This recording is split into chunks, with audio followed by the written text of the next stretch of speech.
How is it possible that hygiene is related to burning pain in my entire body?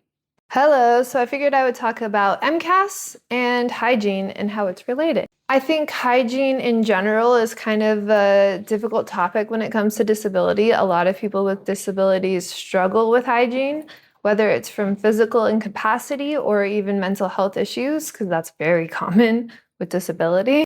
So that being acknowledged, I wanted to talk about my own experiences with hygiene and how the struggle with it and having to be very, very strict about it impacts my symptoms. It impacts my actual lived experience with my health. So mast cell activation syndrome is when your mast cells become hyperactive and they react to everything. It's kind of an allergic response. Not exactly, but kind of.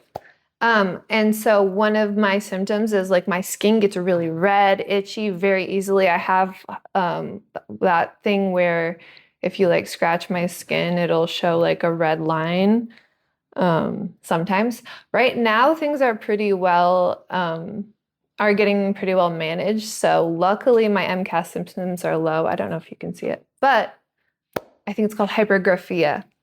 Anyways, one of the ways I manage that part of my symptoms is I have to shower, wash my face twice a day, every single day, wash my hair on a very strict schedule, and I have to do it every day. I can't take breaks, especially if I go outside. If I go outside and I interact with pollen, it has to get off my body, or the symptoms are just going to accumulate and accumulate. My body's going to keep freaking out. And it turns into a systemic response. It turns into asthma. It turns into, it can get kind of scary sometimes. It turns into pain too.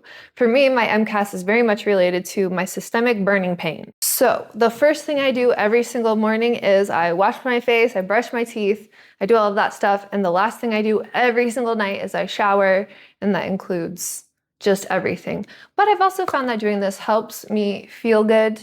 It's self-care. It pushes me out of my depression sometimes. So there's the good side of it, the fact that I'm sort of forced to do it, or the result is really bad pain.